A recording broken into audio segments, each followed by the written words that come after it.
तो नमस्कार दोस्तों, आज हम बात करेंगे वारी रिन्यूएबल्स टेक्नोलॉजीज लिमिटेड कंपनी के बारे में।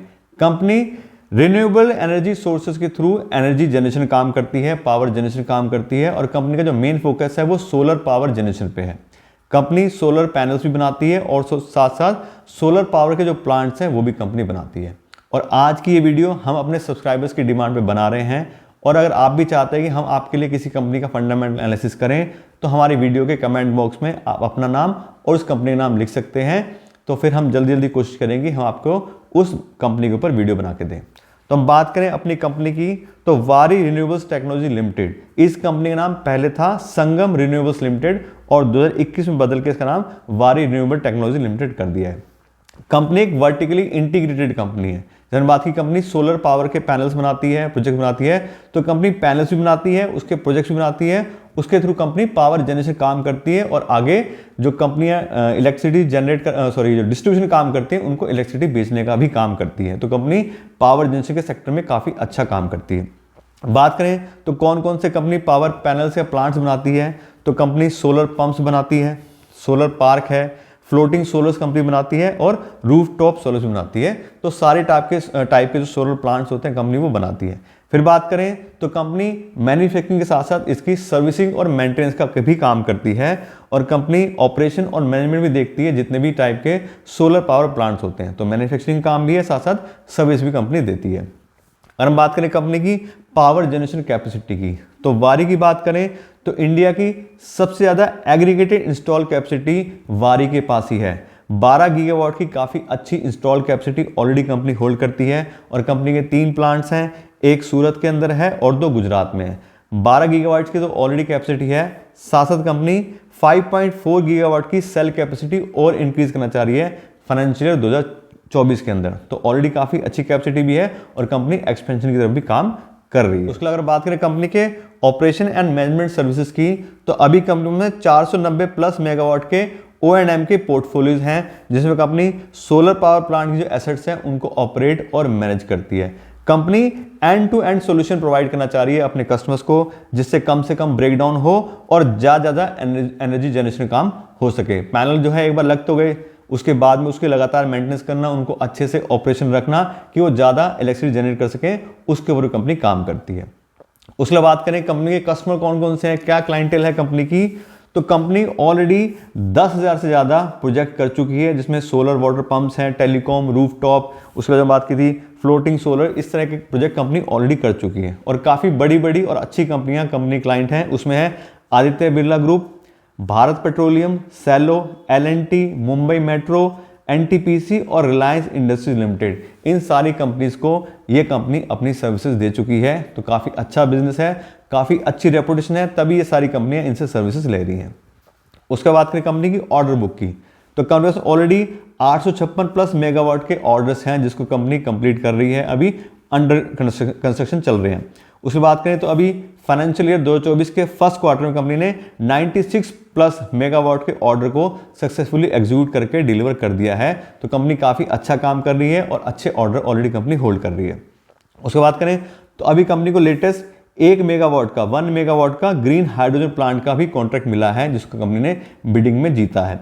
तो काफ़ी अच्छे से कंपनी अपने बिजनेस को एग्जीक्यूट कर रही है और नए नए कॉन्ट्रैक्ट्स भी ले पा रही है। बात करें तो कंपनी के 6 ऑनगोइंग प्रोजेक्ट चल रहे हैं ऑलरेडी और एक्सपोर्ट के अंदर भी काफ़ी अच्छा काम करती है। 6 गीगावाट प्लस के मॉड्यूल कंपनी सप्लाई कर चुकी है ग्लोबली 68 कंट्रीज के अंदर। तो कंपनी का इंडिया में काफ़ी अच्छा काम है और साथ साथ एक्सपोर्ट भी काफ़ी अच्छे से कर रही है। तो बात करें कंपनी के ओवरऑल बिजनेस प्रोफाइल की, तो कंपनी एक तो काफ़ी अच्छे सेक्टर में है जिसको गवर्नमेंट भी सपोर्ट कर रही है, सोलर पावर एनर्जी और रिन्यूएबल एनर्जी सोर्सेज। दूसरी बात, ऑर्डर बुक कंपनी की अच्छी है, कंपनी के क्लाइंट अच्छे हैं, सब चीज़ें बढ़िया हैं और सारी टाइप की कंपनी सर्विसेज देती है, इंटीग्रेटेड कंपनी है। तो देखें तो बिजनेस वाइज बात करें तो काफ़ी अच्छा बिजनेस लग रहा है, काफ़ी स्ट्रॉन्ग कंपनी ये लग रही है अपने बिजनेस सेक्टर के अंदर। और अब हम बात करते हैं कंपनी के फाइनेंशियल्स के बारे में। और यहाँ पे पिछले 5 साल कंपनी का डेटा देखें तो 2019, 20 और 21 तक तो कंपनी ने अभी कुछ खास बिजनेस करा ही नहीं है। 7 करोड़ रुपए, फिर 6 करोड़, 13 करोड़ का बहुत ही नॉमिनल सा बिजनेस करा है। मेन जो कंपनी का बिजनेस स्टार्ट हुआ है 2022 और 2023 से शुरू हुआ है। 2022 में 162 करोड़ रुपए कंपनी के रेवेन्यू आए हैं और 2023 में 351 करोड़ के रेवेन्यू आए हैं। तो जैसे मैंने आपको पहले बताया था, कंपनी स्मॉल कैप की कंपनी है और कुल मिला के देखें तो पिछले 2 साल से ही काफ़ी अच्छे से बिजनेस कंपनियां ग्रो हुआ है। अब देखने वाली बात यह है कि अगर इसी रफ्तार से कंपनी अपने रेवेन्यू को और कॉन्ट्रैक्ट्स को आगे बढ़ाती है तो अच्छा फ्यूचर हो सकता है। अदरवाइज पास रिकॉर्ड देखें तो कुछ खास कंपनी ने अभी तक बिजनेस नहीं करा है। ऐसी बात करें कंपनी के ऑपरेटिंग प्रॉफिट मार्जिन की, तो इसमें बहुत ज़्यादा वेरिएशन है। 2019 में 45% का ऑपरेटिंग प्रॉफिट मार्जिन था, फिर 15% हो गया 2020 में, फिर 54%, फिर 15% और 24%। तो अभी क्या है, स्टेबिलिटी नहीं है कंपनी के अंदर उतनी, क्योंकि कंपनी बिजनेस ही कम कर रही है तो कभी खर्चे कम हो जाते हैं, कभी ज़्यादा हो जाते हैं, तो अभी उतनी स्टेबल कंपनी नहीं दिखाई दे रही है हमें। ऐसी बात करें नेट प्रॉफिट की, तो 19, 20, 21 तीनों साल लॉस हुआ है कंपनी को और अब पिछले 2 साल से कंपनी प्रॉफिट में आई है। तो मेन वही बात है जो हम बार बार कर रहे हैं कि आगे आने वाले टाइम में कंपनी कैसे अच्छे से अपने बिजनेस को होल्ड करती है, वो बात मेन है कि कितने अच्छे कॉन्ट्रैक्ट उसको मिलते हैं, कितना अच्छा बिजनेस वो ग्रो कर पाती है। ऐसे देखें कंपनी का फ्री कैश फ्लो, तो पिछले 5 साल में 2 बार company free cash flow negative गया है, क्योंकि अभी बिजनेस प्रोक्योर करना है कंपनी को, अपने क्लाइंट बढ़ाने हैं, प्लांट नए लगाने, तो काफ़ी पैसा कंपनी को रिक्वायर्ड होगा, इसलिए कंपनी ज़्यादा फ्री कैश फ्लो भी यहाँ देखें तो होल्ड नहीं कर पा रही है। फिर बात करें डिविडेंड पे आउट परसेंटेज की, तो डिविडेंड का तो अभी कोई मतलब ही नहीं है। जब कंपनी 3 साल तो लॉस में गई है, अब पिछले 2 साल से कंपनी प्रॉफिट में आया है, तो कंपनी थोड़ा बहुत डिविडेंड पेमेंट करा है। लेकिन जो इस तरह की छोटी अभी कंपनी होती है वो बहुत ज़्यादा डिविडेंड नहीं पे करती है और करना भी नहीं चाहिए, क्योंकि अभी पैसा बिजनेस में लगाना है और अपनी मार्केट पोजीशन इंप्रूव करनी है, इसलिए जो भी प्रॉफिट आता है वो कंपनी बिजनेस में ही इन्वेस्ट करती है। उसके बात करें अगले पैरामीटर की, तो अगला parameter debt by equity ratio. यहाँ आप देखेंगे तो कंपनी का डेट बाय इक्विटी रेशियो है 0.34, यानी कंपनी थोड़ा लोन भी होल्ड करती है। बहुत ज़्यादा लोन नहीं है, कंफर्टेबल पोजीशन है, लेकिन फिर भी कंपनी थोड़ा बहुत लोन जो है यहाँ पे वो होल्ड करती है। तो जो भी कंपनी अगर डेट होल्ड करती है तो उसके अगेंस्ट हम अगला पैरामीटर चेक करते हैं इंटरेस्ट कवरेज रेशियो, जिस समय ये पता लग सके कि कंपनी जो भी लोन होल्ड करती है उसके अगेंस्ट कितना गुना पैसा उसके इंटरेस्ट को पेमेंट करने के लिए कंपनी के पास में अवेलेबल है। तो आप देखें तो बहुत ही कंफर्टेबल कंपनी का इंटरेस्ट कवरेज रेशियो है 28 टाइम्स, यानी कि 28 गुना पैसा कंपनी के पास अवेलेबल है उसके जो हर साल इंटरेस्ट पेमेंट करना है उसके अगेंस्ट। तो डेट वाइज देखें तो काफ़ी कंफर्टेबल पोजीशन में कंपनी है। ऐसी बात करें कंपनी के रिटर्न ऑन इक्विटी की, तो लास्ट ईयर कंपनी का रिटर्न आया 96% का, तो बहुत ही ज़्यादा एक्स्ट्राऑर्डिनरी रिटर्न ऑन इक्विटी दिखाई दे रहा है। क्यों? क्योंकि पिछले साल ही कंपनी अच्छे से प्रॉफिट में आई है, तो उसको कंपैरिजन में देखेंगे तो ज़्यादा ही दिखाई देगा। दूसरा, पिछले 5 साल का भी देखेंगे तो 42% आ रहा है, तो पिछले 5 साल में देखें तो उसमें कंपनी कोई खास बिजनेस नहीं किया था, तो आरओई है तो बहुत हाई 96% लास्ट ईयर और 42% 5 ईयर्स की ग्रोथ। लेकिन देखें तो ये सिर्फ अभी एक ही साल में कंपनी फर्स्ट टाइम में ज़्यादा प्रॉफिट कमाया है, इसलिए हाई दिखाई दे रहा है। अब वही बात है कि आगे कैसा रहता है इसको। तो कुल मिलाकर बात करें, जैसे बात की कंपनी स्मॉल कैप की कंपनी है, अभी बिजनेस अच्छा है, कंपनी के क्लाइंटेज भी अच्छे हैं, लेकिन आने वाले फ्यूचर में कंपनी कैसे अपने और अच्छे से बिजनेस को इंक्रीज कर पाती है वो देखने वाली बात है। दूसरी बात, अगर बात करें तो कंपनी का सेल्स और प्रॉफिट पिछले 2 साल से आया है मेनली, उससे पहले कंपनी कुछ खास बिजनेस नहीं कर रही थी, तो बहुत ज़्यादा स्टेबिलिटी नहीं है और मेन कंपनी के फ्यूचर के ऊपर डिपेंड करता है कंपनी कैसे अच्छे से अपने बिजनेस को आगे बढ़ाती है। उसके बाद करें कंपनी की वैल्यूएशन की, तो कंपनी का जो शेयर प्राइस है उसको हम चेक करते हैं कि उसकी अर्निंग के हिसाब से कैसा आ रहा है, और किसी भी कंपनी की जो हम वैल्यूएशन करते हैं वो हम करते हैं फ्री कैश फ्लो के हिसाब से। और यहाँ देखें पिछले 3 साल का फ्री कैश फ्लो, तो 2021 में -128 करोड़ रुपये नेगेटिव फ्री कैश फ्लो था, 2022 में 36 करोड़ रुपये और 2023 में 59 करोड़।